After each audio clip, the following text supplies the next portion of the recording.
Hello friends, ઊંધિયું તો બધા ખાતા જ હોય છે ને આપણે કેટલીય જાતનું ઊંધિયું બનાવતા હોઈએ છીએ. પરંતુ આજે આપણે માટલા ઊંધિયું બનાવવાના છીએ અને એ પણ ઘરે, અને એકદમ સાવ ઓછા શાકભાજીથી અને ઓછા ઇન્ગ્રીડિયન્ટ્સથી અને એકદમ ટેસ્ટી, એટલે એકદમ ટેસ્ટી. અને આવું ઊંધિયું છે ને મોટાભાગે અમારે ગામડામાં વાડીએ બનતું હોય છે. ખેડૂતો છે એ જમીનમાં ચૂલ કરી અને આવા માટલામાં ઊંધિયું બનાવતા હોય છે. પરંતુ આપણે ઘરે જ આવું ઊંધિયું બનાવવાના છીએ અને એ પણ એકદમ ટેસ્ટી અને પ્યોર ગામડાની સ્ટાઇલમાં. તો એના માટે મેં 250 ગ્રામ એકદમ નાના એવા રીંગણા લીધા છે, 300 ગ્રામ નાના નાના બટેટા, 200 ગ્રામ શક્કરિયા, 4 મોટા મરચાં, 5 થી 6 વાલપાપડી લીધી છે અને 7 થી 8 મેં નાની નાની લીલી ડુંગળી લીધી છે. અને એની અંદર ભરવાનો આપણે મસાલો જોઈ લઈએ તો અડધી વાટકી શિંગદાણાનો ભૂકો, અડધી વાટકી તલનો ભૂકો, અહીંયા મેં સફેદ તલ લીધા છે, અને અડધી વાટકી આદુ મરચાં અને લસણની પેસ્ટ, 1.5 ચમચી મીઠું, 4 ચમચી ધાણા જીરું, 1 ચમચી લાલ મરચું અને અડધી ચમચી હળદર, અને એક આખી ચમચી ભરી અને હિંગ લીધી છે. અને ગોળ આપણે એમનેમ નહીં નાખીએ, અહીંયા મેં ગોળની પાય લીધી છે. તો 2 ચમચી ગોળની પાય લઈ અને આપણે આ મસાલામાં નાખવાનો છે, જેથી કરીને મસાલો જ્યારે આપણે શાકભાજીમાં ભરશું ને રીંગણ બટેકાની અંદર, ત્યારે એ મસાલો બહાર નહીં નીકળી જાય ને છૂટો નહીં પડે. તો આ રીતે આપણો ગોળ મિક્સ થઈ જાય ને એટલે 1 વાટકી ધાણા ભાજી ઝીણી સમારેલી અને 1 લીંબુનો રસ, અહીંયા મેં લીંબુ પણ મોટું લીધું છે, જેથી આપણો મસાલો છે સરસ ખાટો મીઠો થાય. તો આ રીતે બધો મસાલો છે મસ્ત રીતે મિક્સ થઈ જાય એટલે આપણે જો આવી કન્સિસ્ટન્સી રાખવાની છે. મસાલો છે ને એકદમ લચકા જેવો થવો જોઈએ. આ રીતે અહીંયા લીંબુ નાખ્યું છે ને તેલ મેં સહેજ પણ નથી નાખ્યું. અને રીંગણ મેં સાવ કૂણા, એટલે કે સાવ જન્મ્યા હોય ને એવા કૂણા રીંગણ લીધા છે. તો એને આપણે ડીટીયાનો ભાગ જોડીને જ રાખવાનો છે, કાઢવાનો નથી. ને પાછળથી આ રીતે આપણે કટ લગાવી દઈશું અને એની અંદર જ આપણે બધા મસાલો ભરી દઈશું, જેથી કરીને રીંગણ છે એમાં ડીટીયું જોડાયેલું હોય ને તો રીંગણ છે એ ફેંદાઈ ન જાય. તો આ રીતે રીંગણા બટેકા અને મરચાં કટ થઈ જાય. મરચાંમાં આપણે એક જ કટ લગાવશું, તો એની અંદર આપણે બધો મસાલો છે ભરી દેવાનો છે. રીંગણને આપણે આ રીતે ભરશું અને બટેકા છે એને આપણે સહેજ ઊંડે સુધી કટ લગાવીએ ને એટલે અંદર મસાલો ભરવા માટે સહેજ બટેકું છે ને એ પોળું થાય, નહીંતર બટેકું કડક હોય ને તો એ આપણે જ્યારે મસાલો ભરવા જઈએ ને તો એના 2 ભાગ થઈ જાય. તો સહેજ ઊંડે સુધી આપણે એને કટ લગાવશું અને મરચાંને પણ આપણે આ રીતે ભરી દેવાનું છે. અને અંદરથી મેં કંઈ જ નથી બી કે નસ કાઢ્યું, ખાલી ચેકો લગાવી દીધો છે. તો આ રીતે આપણા રીંગણ બટેકા અને મરચાં ભરાઈ ગયા છે. હવે આપણે માટલું તૈયાર કર્યું છે અને ફરતી બાજુ મેં માટી લગાવી દીધી છે ભીની, જેથી એ કાળું ન થાય. અને માટલાને તળીએ આપણે મીઠો લીમડો છે ઝાઝો બધો ભરી દેશું, જેથી આપણા શાકભાજી છે એ દાજી ન જાય, એટલે ઓછા દાજશે તો ખરા જ પણ ઓછા દાજે. અને તળીએ આપણે બટેકા નાખશું, જેથી એ કડક છે તો ઝડપથી ચડી જાય.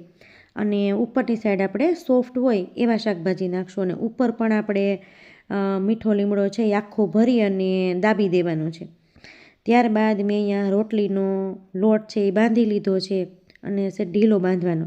અને આ રીતે મેં માટલાનું જે મોઢું હોય ને, ઢાંકણ જે આપણે ઢાંકવું છે, ત્યાંથી વરાળ બહાર નીકળી જાય એટલે આ રીતે લોટ છે ને એનાથી આપણે એનું મોઢું પેક કરી દેવાનું છે માટલાનું. તો આ રીતે માટલાની ઉપર આપણે લોટ છે અને આ રીતે દાબી દઈશું અને એની માથે આપણે એનું ઢાંકણ ઢાંકી દઈશું, જેથી મોઢું છે ને સાવ એકદમ સીલ પેક થઈ જાય. તો આ રીતે આપણે માટલાને સીલ પેક કરી દીધું છે અને મેં ચૂલાનો સરસ ભઠ્ઠો કરી દીધો છે. અને સરસ ભઠ્ઠો થાય ને પછી જ આ રીતે આપણે માટલું મૂકી દેવાનું છે. અને તળીએ આપણે 15-20 મિનિટ માટલું છે એ ચડે શાકભાજી, એટલે માટલાને સહેજ આ રીતે ત્રાંસું કરી દેવાનું અને ફરતી બાજુ આ રીતે માટલું છે એમાં શાકભાજીને આપણે ચોળવી લેવાના છે. ઓલમોસ્ટ આપણે 1 કલાક જેવું માટલું છે એને ફૂલ તાપે આપણે ચૂલા ઉપર રાખશું. તમારે ચૂલો ન કરવો હોય ને તો આ રીતે ગેસ ઉપર પણ તમે માટલાને રાખી શકો. તો એમાં થોડો ઘણો ટેસ્ટમાં કદાચ ફેર પડતો હોય તો પણ માટલાની જે સુગંધ છે એ તો માટીના ચૂલામાં આપણે કરીએ કે પછી આ રીતે ચૂલામાં બનાવીએ ને તો પણ એટલું મસ્ત ટેસ્ટી થાય છે કે ઓલું ઊંધિયું જે આપણે બનાવીએ છીએ ને કુકરમાં એ તમે ભૂલી જશો.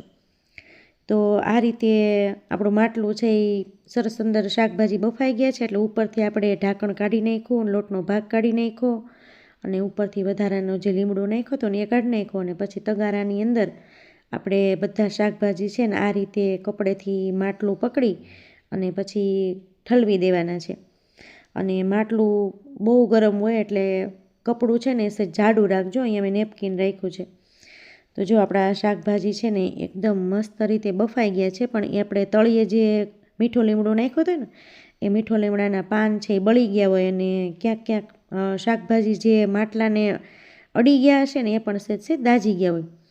તો આપણે આ શાકભાજી છે ને સેજ ચોખ્ખા કરી લેવાના, એટલે કે મીઠો લીમડો જે દાજી ગયો છે એનાથી અને શાકભાજીને સેજ ચોંટી ગયું હોય તો એ રીતે આપણે એને ચોખ્ખા કરી અને એક વાસણમાં ભરી લેવાના છે. જો આ રીતે. ત્યારબાદ આપણે એનો વઘાર કરી દઈએ. તો એક મોટા તપેલાની અંદર મેં 4 પાવડા જેટલું શીંગ તેલ ગરમ મૂક્યું છે. ગરમ થાય એટલે 4 થી 5 લવિંગ નાખવાના છે. એક મેં અહીંયા બાદિયું લીધું છે. અડધી ચમચી જેટલો તજનો ભૂકો છે અને ત્યારબાદ આપણે 2 તમાલપત્રના પાન, 3 સૂકા લાલ મરચાં, 1 ચમચી આખું જીરું, 1 ચમચી હિંગ અને 4 ડુંગળી મોટી લઈ અને મેં એને એકદમ ઝીણી ઝીણી ગ્રાઇન્ડ કરી લીધી છે. અને એની સાથે આપણે એક આખું કેપ્સિકમ ઝીણું ઝીણું સમારીને નાખી દઈશું અને એની સાથે આપણે મીઠો લીમડો છે 1 મુઠ્ઠી જેટલા પાન નાખી દઈશું. મેં અહીંયા વઘારમાં નથી નાખ્યો જેથી લીમડો છે ને બળી ન જાય. આપણે લીમડો ખાવામાં આવે ને એ રીતે નાખવાનો છે. તો આ રીતે ડુંગળી છે ને સરસ રીતે સાતળી લેવાની. તેલ છૂટું પડી જાય એટલે 4 મોટા દેશી ટમેટાની પ્યુરી કરી લીધી છે અને એને આપણે ડુંગળીની અંદર ઉમેરી દેવાનું છે. અને એકદમ તેલ છૂટું પડે ત્યાં સુધી આપણે ડુંગળી અને ટમેટાને સરસ રીતે સાતળી લેવાના છે. તો આ રીતે 1.5 ચમચી જેટલું મીઠું આપણે નાખશું એની અંદર, અડધી ચમચી હળદર, અડધી ચમચી કાશ્મીરી લાલ મરચું, 1 ચમચી ધાણા જીરું અને અહીંયા 1 વાટકા જેટલું મેં લીલું લસણ લીધું છે. અને 1 આખો વાટકો ભરી અને વટાણા અને તુવેર એને મેં અડધી ચમચી મીઠું નાખી અને અધકચરા બાફી લીધા છે. તો એ બધું થઈને 1 વાટકો છે એને ઉમેરી દઈશું અને આપણો જે રીંગણ બટેકા ભરતા જે મસાલો વધ્યો છે 1 ચમચી જેટલો એ પણ આની અંદર આપણે ઉમેરી દઈશું અને તેલ છૂટું પડે ત્યાં સુધી એને હલાવતા ચોળવી લેશું અને એકદમ ગ્રેવી સરસ થઈ જાય એટલે આપણા બાફેલા શાકભાજી છે એ ઉમેરી અને સાવ હળવા હાથે એને મિક્સ કરવાનું છે. ખાલી આપણે 5 મિનિટ માટે ગેસ ઉપર રહેવા દઈશું સાવ ધીમા તાપે અને મિક્સ થઈ જાય ત્યાં સુધી. ત્યારબાદ ઝાઝી બધી કોથમીર નાખી દઈએ. અહીંયા મેં 1 વાટકા જેટલી એકદમ ઝીણી ઝીણી સમારેલી દેશી કોથમીર લીધી છે. તો મિક્સ થઈ જાય એટલે આપણું ઊંધિયું પણ રેડી થઈ ગયું છે. અને આવું ઊંધિયું તમે એક વખત બનાવીને ખાધું અને જો એ માટલાની સુગંધ જે બટેકાની અંદર આવે છે, શક્કરિયાની અંદર, મરચાંની અંદર, રીંગણની, ડુંગળીની, એની તો કોઈ વાત જ નહીં. તો આ રીતે એક વખત માટલા ઊંધિયું ટ્રાય કરજો ઘરે.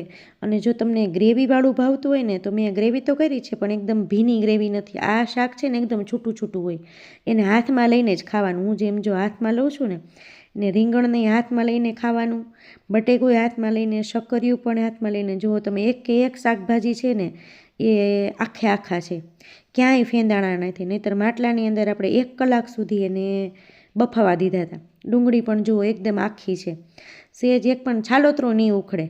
તો અને આપણે બટકું ભરીએ ને ત્યારે એકદમ આખા અને એકદમ સોફ્ટ, અને તમે દબાવો ને તો એકદમ ફેંદાઈ જાય.